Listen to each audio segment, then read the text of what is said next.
we're going to play a game called Animal Forms Guessing. And how it will work is in a moment, but not yet, I'll have you think of an animal that lives here, where we live. And then when you know which animal that you're choosing, you'll put your finger on your nose to show that you're ready. I know that game. You know that game, okay. I don't. So actually, let's do that right now. Think about an animal that lives here. So it can't be a polar bear? Not a polar bear. Can't be a deer? Do deer live here? I don't know. What do you think? Yes, of course. Yeah, I think a deer might live here. It could be a deer. But don't tell anyone in this circle which animal it is, okay?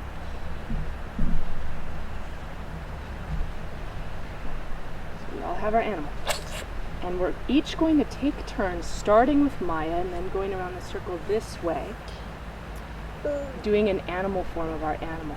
And then everyone else needs to guess which animal it is. Once we guess, then we will all try that animal form. Okay? So Maya, do you feel ready to begin? Okay, so you can do your animal form.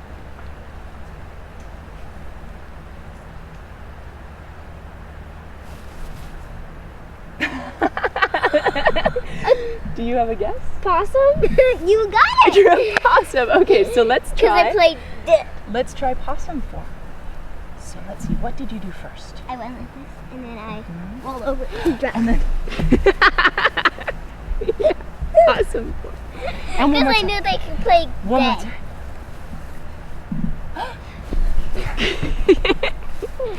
Yeah. Form a circle of legs and All right, now it's Cassidy's turn. don't tell Cassie. I'm thinking how to do my animal. Yeah. See if you can imagine it in your imagination and see how it would move.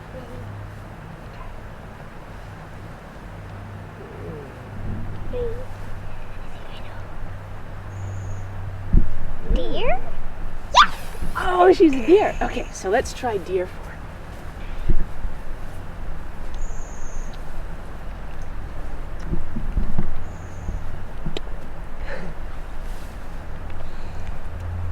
All right.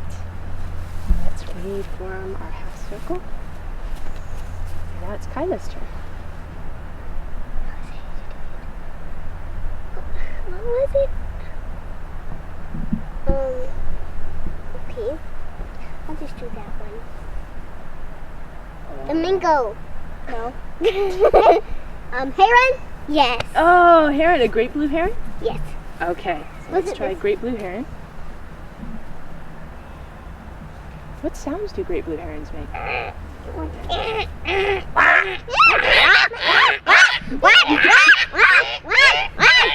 All right, herons. Now it's my turn. Let's see if you can guess this one. Eagle. Eagle. No. Kingfisher? Not a kingfisher, not an eagle. Hawk.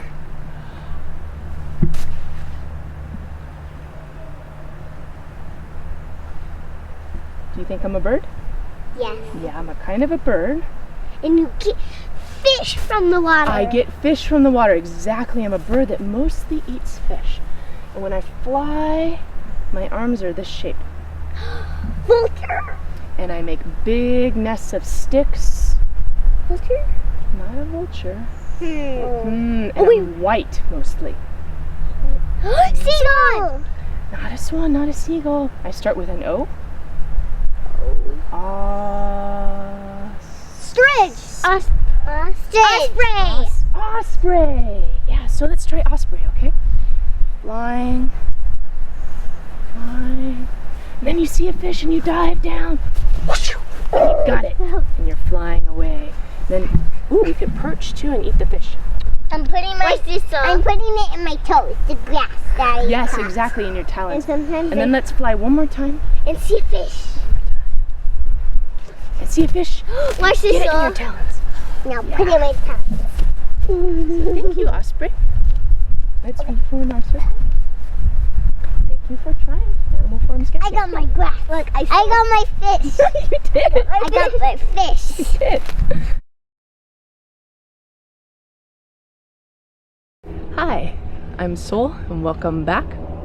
So we played a game called Animal Forms Guessing, and like anything involving animal forms at Wilderness Awareness School, we do this because it's fun and it cultivates agility and health of the body, and it's a way of embodying the animal and developing a deeper relationship with its natural history and its strategies.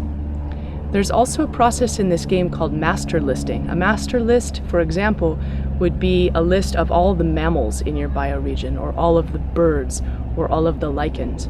So when the child is asked to imagine an animal that lives around here, they need to go through a process of figuring out what kinds of animals those would be, and what kinds of animals those would not be. So there is also a process where in their imagination, they close their eyes and they think about how the animal moves and what its coloration patterns are like, what the texture of its fur or feathers might be. And that also strengthens their internalized relationship with the animal. Then when we play the game, there is an experience also of getting to see in other people's bodies, as well as feeling it in your own, a pattern of how that animal might move on the landscape. So when you're out on an adventure, you might be more likely to see that animal because you can recognize the cadence of it and how it might move.